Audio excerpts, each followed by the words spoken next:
Okay, hi everyone. Good to see you back. Okay, let's continue. So, to purify our desires, what's the way out? It is through equal vision. And how do we develop this equal vision? It's explained from the 17th to the 26th verse in the 5th chapter. So, what is this equal vision? This is also a very beautiful shloka from the 5th chapter. Vidya Vinaya Sampanne Brahmane Gavihastini Shuni Chaiva Shvapake Cha Pandita Samadarshinaha. The humble sages, by virtue of true knowledge, see with equal vision a learned and gentle Brahmana, a cow, an elephant, a dog, huh, or a person who's believed to be outcast. So everybody he sees, whether it's animal, plant, human, of any class, societal class, everybody, an intelligent man or a pandita will see everybody with the same vision. And how can one see everybody with the same vision? So, like I said, when we look at the presence of the super soul in everybody, you can see these images, right? This person is into uh, illegal activities, but Lord is present as super soul with him. This person is smoking, he's in an office, very affluent person. Lord is present as the super soul with him. This is the soul, the super soul. Both are present in this body, right? This person is sleeping, Lord is present in him. In the elephant's heart, Lord is present as the super soul.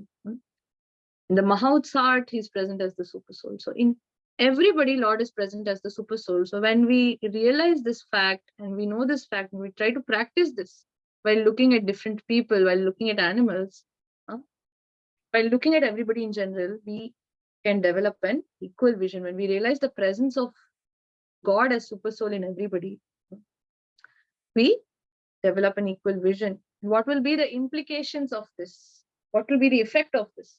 If we start having this equal vision, how will it impact us?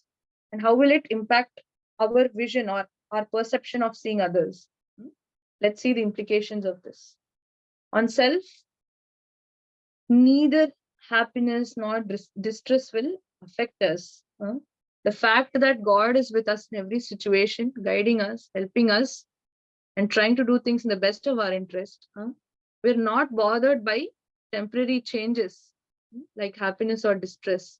We become naturally tolerant towards everything, realizing that the other person, however he or she may be talking, behaving, but inside his heart, there is Paramatma, right? Who's present in our heart as well. So we become naturally tolerant. We genuinely develop an attitude of kindness and respect towards others, right? Within and without. Unrealistic expectations that we have from ourselves and others will reduce as a result of this equal vision. Eventually, we get peace. I understand this is all appearing to be very difficult, but that one thing which can make all of this happen, equal vision, peace, happiness, is devotion. It's the path of devotion. What's devotion? Surrender and selfless love towards God, right? So the implication, what happens in seeing others when we develop this equal vision, we develop real brotherhood. We don't have this attitude of hatred towards anybody. We develop an equal vision, perceives everyone as a temple of the Lord. Lord is present in everyone's heart. So we perceive everyone as the temple of the Lord. Right? Now coming to the treasure of this chapter, the peace formula. How do we get peace in life? Everybody will be, thinking about how is this possible? How can we get peace? So let's see what Lord Krishna says. This is a very important shloka. This is called the peace formula. Srila Prabhupada calls this the peace formula. So let's see what it is.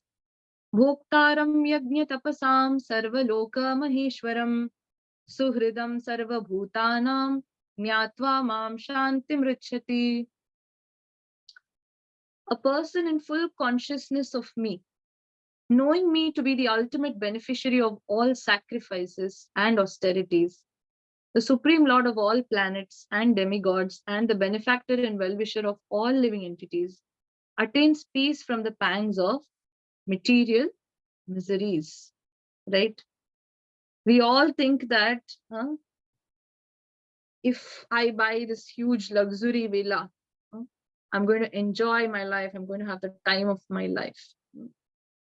If I have this Lamborghini or Audi car, I'm going to be the most happiest and peaceful person in life. If I get this so and so person or that so and so person as my husband or wife or as a friend, we think that that's going to give us all peace and happiness in life. But does that really happen? After we get our Lamborghini, after we own that luxury villa, after we end up with this person, still the happiness and the peace that we expected doesn't come. Rather, more distress, more troubles, more we invite more things into our life, more attachments that can upset us. Right? So how do we get rid of this? With what expectation are we desiring for these things? We're expecting that we are going to enjoy the effects of having these achievements in life, or having these things in life, or attaining these things in life. But if we realize that in reality, we are not the enjoyer of anything that we get, however big or small it might be, the actual enjoyer, the real enjoyer is God himself, who has created everything, right? God has not created this thing for us to enjoy as individuals. God has created this for as his creation. He is the original creator, right? So who has the right to enjoy their creation? If you make a painting, can somebody else see it and get that kind of enjoyment? If you make the painting, you as a creator, the enjoyment that you get is different, isn't it?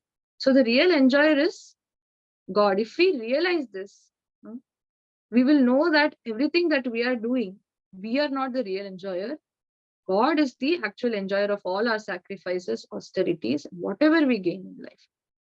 Keeping this in mind, if we offer everything humbly, faithfully, and with true love and devotion, we offer it to God, he returns it multifold to us without even asking for it, without even expecting or desiring for it.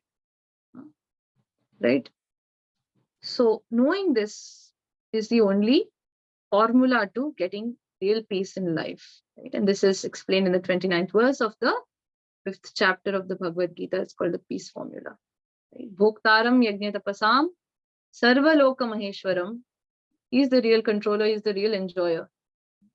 Suhridam sarva bhutanam. He is the real friend of all living entities. You can get no friend like him. All friends at some points in time will be busy in their own life, will not be available for us in times of distress. But there's no friend like God. He's a real friend to all living entities and really works towards the best of their interest. Right? So that was the peace formula. Knowing that God is the real enjoyer, when we offer everything to him, instead of expecting our own enjoyment, we get free from the attachments of the desires and the expectation to enjoy out of our gains, material gains, right? So that's an overview of the 5th chapter of Bhagavad Gita, named as Karma Sannyasa Yoga. Right? How to stay in this world unattached and unaffected by situations. That was from the 1st to 12th verse. Who are the three doers? The Jiva, Ishvara, and Prakriti. Soul, super soul, and material nature.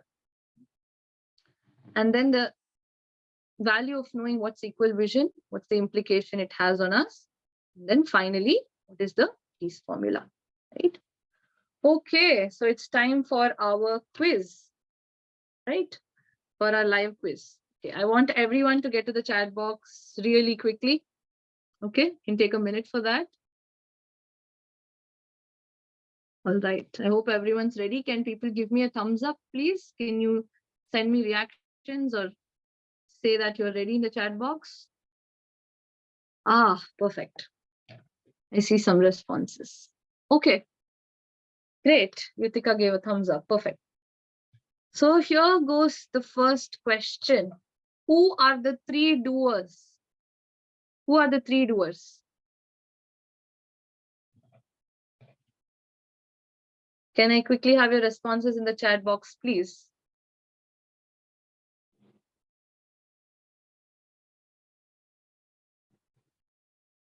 Okay, perfect. I'm getting exact words in the answers. Okay, right.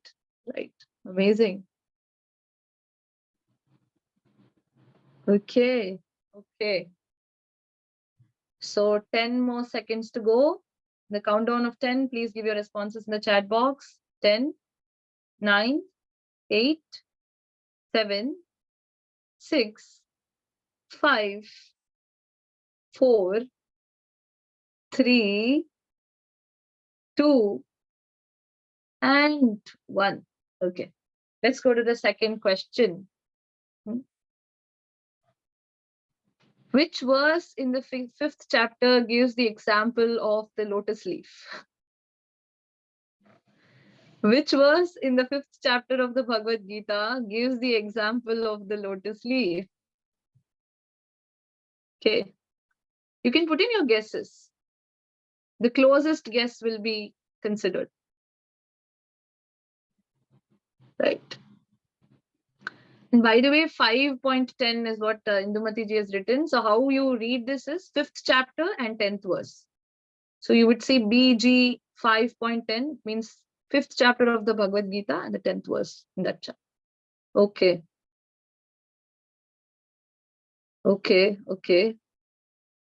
Right. What about others? You can put in your wild guesses. It's fine. You might end up being right also. So why don't you want to? Why do you want to leave that opportunity? Huh? Okay. The countdown of 10. Please put in your responses as soon as you can. Okay.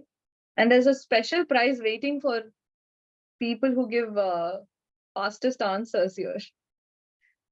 Okay. 10, 9, 8, 7, 6, 5, 4, 3, 2, and 1. Perfect. Right. The last question. Which verse in the 5th chapter of the Bhagavad Gita is termed as the peace formula?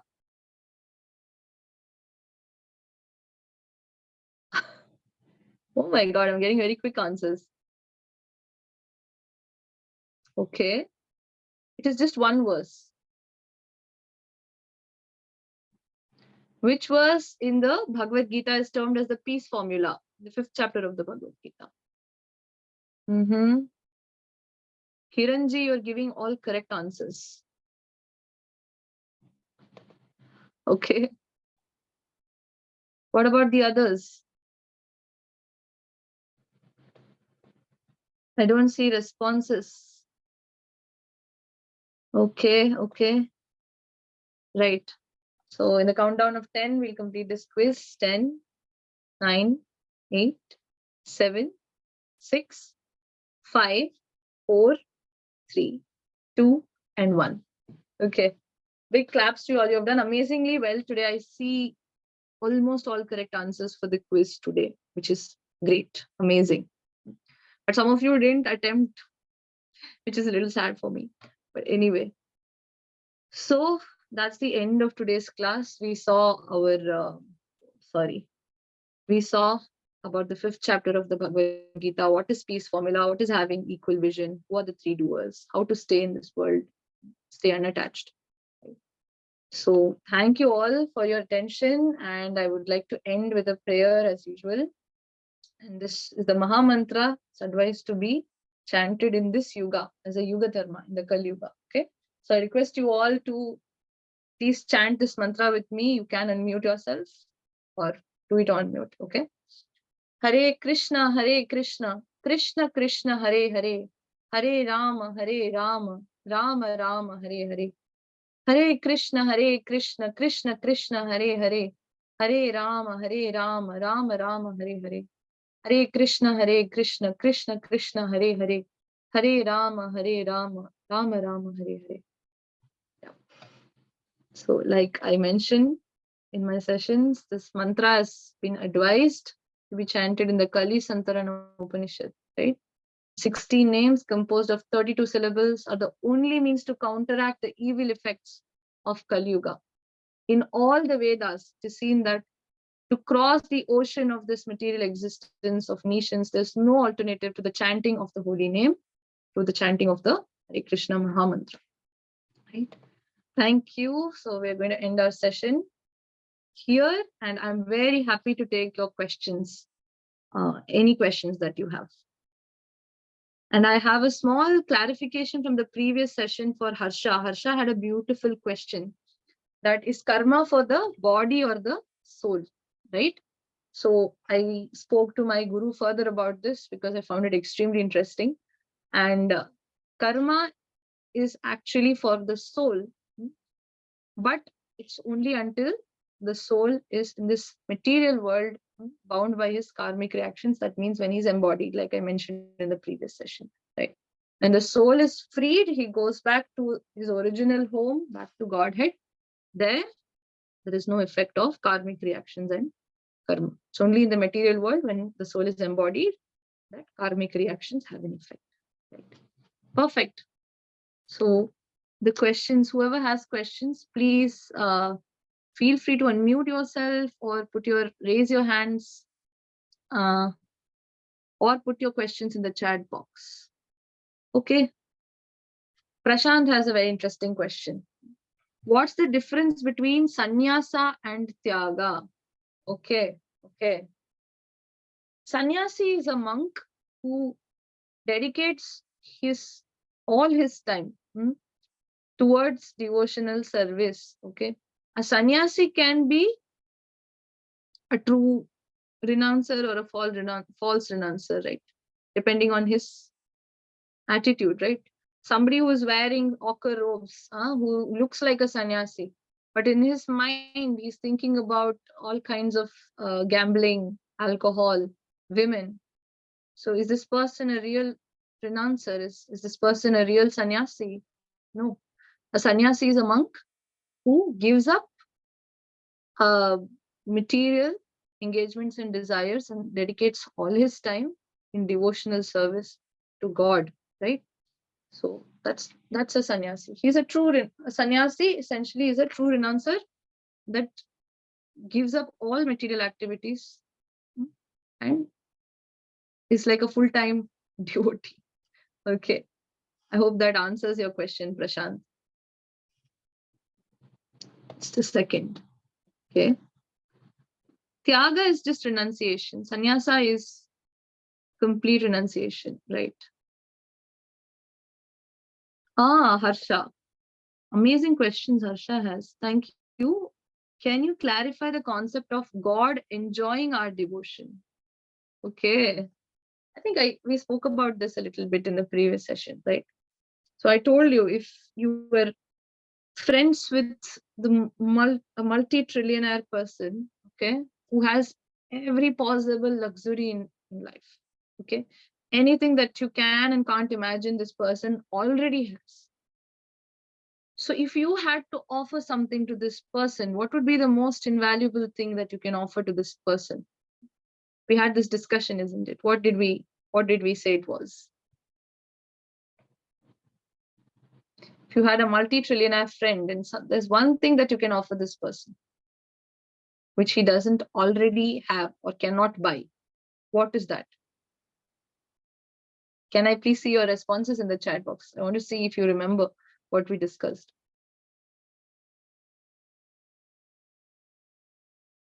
Okay. Time. Okay.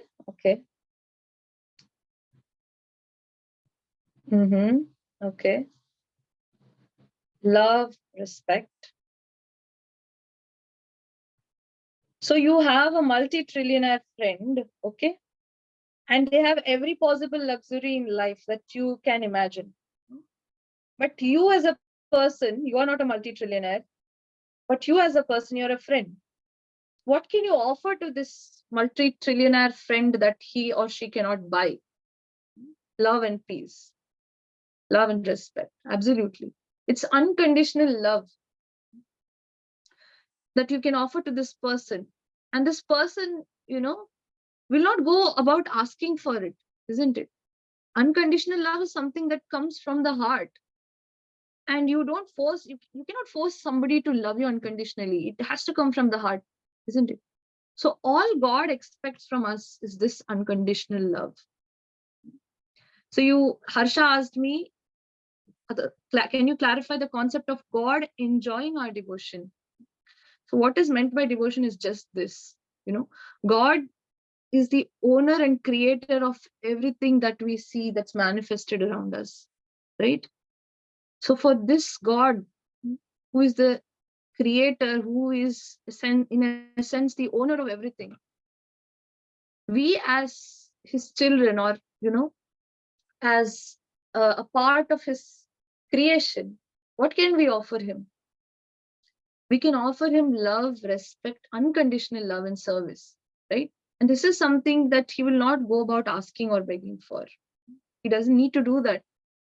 But we, as an insignificant living entity, we still can give this unconditional love to him, and he enjoys that unconditional love as our devotional service, right? So this is all it is. Your father gives you all the money, but if you decide to buy a small present with the money that your father gave you, that makes him so much more happy, right? So that's the thing that we do. We take everything from God, but when we return that even just a little bit, it makes him elated, it makes him happy. Then we are not under his control. He comes under our control, right? He's the best of all friends. Okay, I hope that clarified. So Prashant asks, who is a karma yogi? A karma yogi is the one who performs nishkama karma yoga. Enlightened being among us asking enlightened questions. So who is a karma yogi? Karma yoga essentially means, I said yoga means connection. So when you connect your actions or karma with God, when you add devotion to your actions, it becomes karma yoga. Whatever you do, if you decide to offer it to God first, offer the action and its results to God first, then you are no longer bound to those results, right? So a person who practices this akarma, this is called akarma in the Bhagavad Gita, we saw in the last chapter, 4th chapter. So a person who practices akarma consciously out of unconditional love for God is called a karma yogi. And akarma is also called nishkama. Akarma can be called nishkama karma when one is doing actions or karma without expecting any benefit for himself out of it, right? Nishkama means without selfish desires. So nishkama karma yoga is when a person performs his actions as duty without having any selfish desires for the results of those, for enjoying the results of those actions, right? So a person who practices this in daily life, anything that he does, he first offers it to God, asks for God's blessings, and then proceeds with this activity as his duty. This person is said to be a karma yogi, right? And he does not have selfish desires to enjoy from the results of his action. This person is called a karma yogi. I hope this clarifies your question, Prashant. Right? Nishkama karma yoga is just that. Nishkama means without selfish desires. Okay, I'm glad it clarified. Is there anything else that anybody else wants to ask? I don't see other questions in the chat box. If you want to unmute and ask your question, please raise your hand so that I can ask you to unmute yourself. Hare Krishna. Okay. Harsha asks, who are demigods? Okay. So this question, the answer to this question is, let's put it this way, because in the first time, I have seen people being very upset about hearing this or being offended, which is all right, I think. But let's understand it this way, okay? You have a tree. If you water the flower, fruit, leaf of the tree, will this tree grow? Will this tree grow? If you individually water just the flowers, fruits, leaves, and stem of the tree, will this tree grow? It's a question for everyone. You can answer it in the chat box. Kartikeyan Harsha says no. So where do you have to water this tree?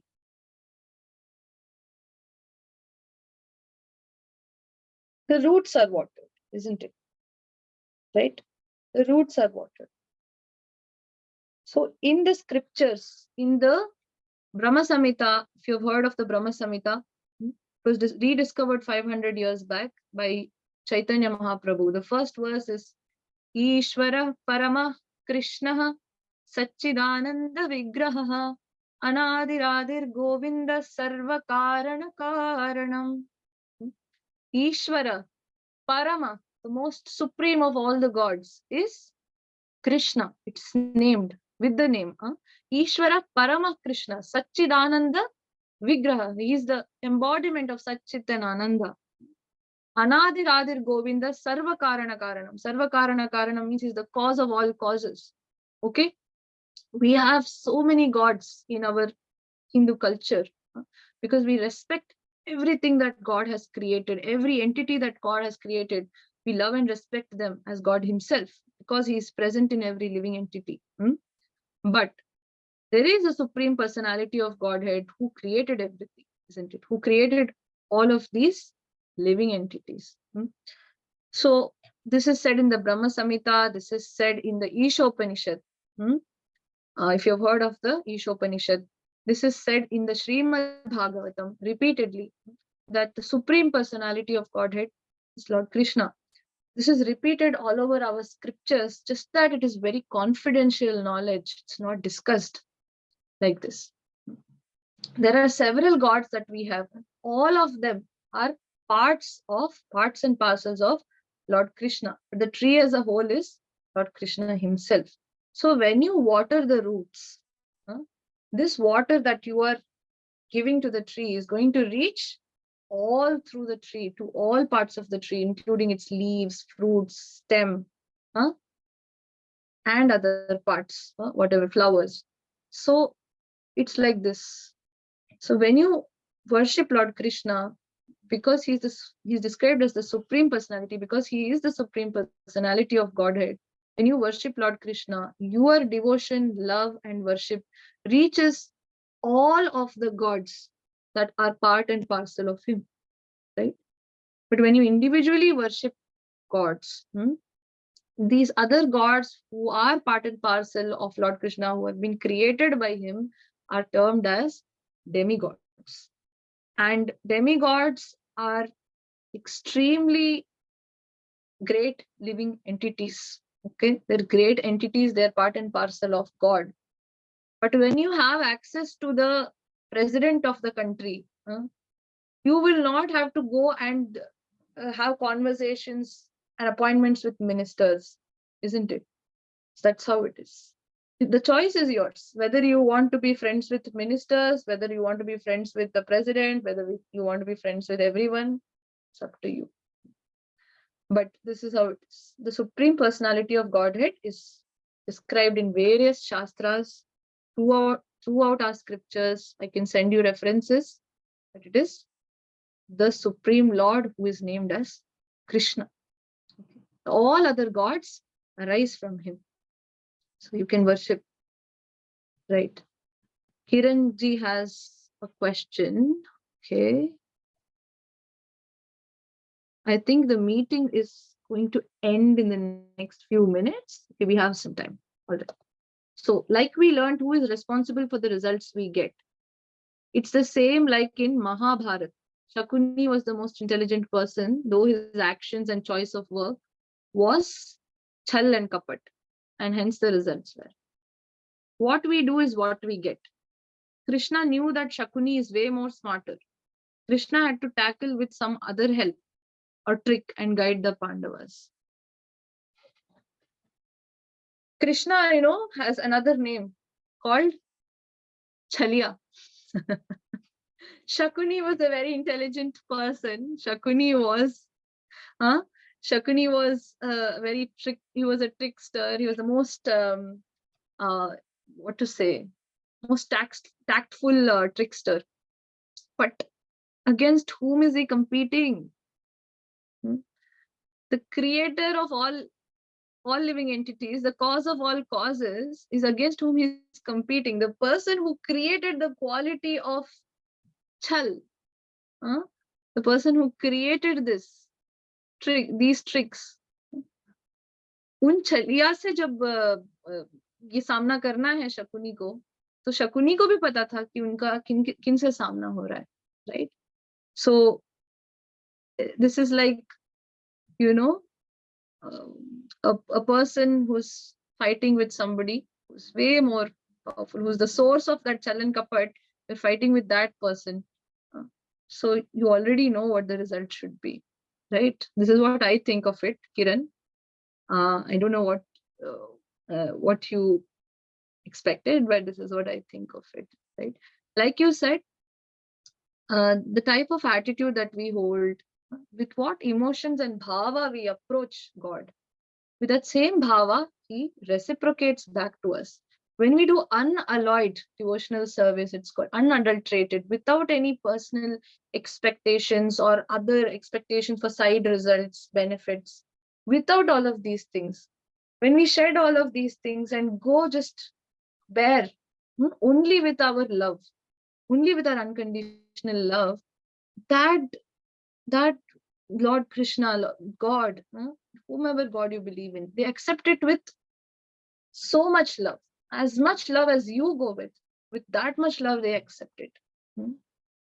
So God says, Patram pushpam phalam toyam yome bhaktya prayachati. So even if you give one leaf, one drop of water, patram, pushpam, one flower, phalam, one fruit, toyam means water, even a drop of water, if you offer it with love and devotion, God accepts that with as much love and devotion as you went with, right? So will you get any romantic partner or lover in this world who will be happy if you go and give them one tulsi leaf? Hey, happy Valentine's Day, and you give them one tulsi leaf, do you think they'll be happy? They'll say it's over, isn't it? But with God, he's a friend like no other. He's a companion like no other. So if you offer even something with love, even just one leaf, just one flower, a petal, even a drop of water, even that he accepts with so much love, embraces it with so much love. That is why God is called a real friend, right? I hope this answers your question. I'm getting very interesting questions today. Thank you all for your wonderful questions. So we have 5 minutes left, and I'll be happy to take further questions if anyone has anything to ask. Is there anything else that you all would like to discuss? Okay. You can put it in the chat box. You can unmute yourself. None from Harsha. Okay. Okay. Harsha says, yes. I think now you're all allowed to unmute yourself as well.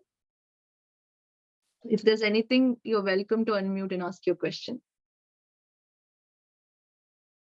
I'm sorry, I did not know that you were not able to unmute yourself before this. Okay. So I don't see any more questions. Thank you all for patiently listening to the session. Thank you so much. It's wonderful to be discussing with you all. Please accept my humble obeisances. Hare Krishna. See you next week. And next week is going to be very interesting because it's about mind control. Okay, bye, Lalita Aunty. Hare Krishna. So good to see you. Bye. Bye. Bye, everybody. Hare Krishna. Oh, I have a question. If Krishna created everything, how was he created? Okay, so wonderful question. You have to start reading the Srimad Bhagavatam, Kartike. The Srimad Bhagavatam has a description of who is God, how he was created, what are his pastimes. So everything is described. Thank you, Chaitra and Yutika. Brahma. Kumarji says Brahma. No, Brahma is believed to be a demigod who has been created by Lord Krishna and has been empowered with the power to create. Okay, so it is described in the Bhagavatam. Krishna is the primary creator, Brahma is the secondary creator who works under the sanction and orders of Lord Krishna. Okay, so Brahma did not create Lord Krishna. Brahma arrives from the navel of Vishnu, and Vishnu is a manifestation of Krishna. Right. Prashant has another question, not related to the Bhagavad Gita. Why is Krishna is known as Madan Mohan? Madan Manmohan. Okay, very interesting question. Why is Krishna known as Madan Mohan? What is the meaning of Mohan, Prashant? What's the meaning of Mohan? If you can put it in the chat box, I can then clarify your question. He's not Madan Manmohan, he is called Madan Mohan. I agree with that. He's called Madan Mohan. So what do you mean by Mohan? What does the Hindi word Mohan mean? Mohit is happy. Mohit is a person not happy. Mohit is a person who is completely enchanted by somebody. Mohit ho gaya wo. Kisi se mohit ho gaya. Mohan is what? Most enchanting person, right? Madan Mohan means the most enchanting person who can steal your heart with one glance. That's why he's called Madan Mohan. And his consort, Srimati Radharani, is called Madan Mohan Mohini. The best of all enchanters, the person who can enchant the supreme enchanter, she's called Madan Mohan Mohini. Okay, you're not able to not able to unmute yourself, Prashant. Can you unmute yourself now? Yeah, sorry, I was going to say, why is Shri Radhaji known as Madan Manmohini?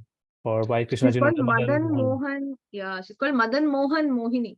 Lord Okay, Krishna is the supreme enchanter, but there is one person who can enchant him also, and that is Srimati Radharani. Okay, thank you. Yeah, most welcome. Beautiful question. Chaitra says, can you summarize how to detach oneself from people and materialistic things? The only way towards detaching oneself is to practice devotional service. Anything that you do, if you are being friendly to someone, think that Krishna, this friendship is for you. I'm offering this friendship to you. Whatever happens in this relationship or friendship is for you. So you take care of it, right? So this is what you do. Now Krishna is a mediator in everything for you. For everything, before you do something, you'll consult Krishna, is this right? You're getting angry on your friend. Krishna, I'm getting angry. How do I go about it? So when you have this one link between everything, right, you automatically get detached. There is only way to detach yourself from material things. Attach yourself to devotional service. Attach yourself to Krishna. Attach yourself to your Ishtadevata, your God. Right? This is the only way to detach ourselves. Otherwise, it's very difficult if we try all other methods, sit and meditate. Think, yes, we are going to detach, breathe in, breathe out, detached. It will take ages and ages. The only way to detach ourselves is attach ourselves to another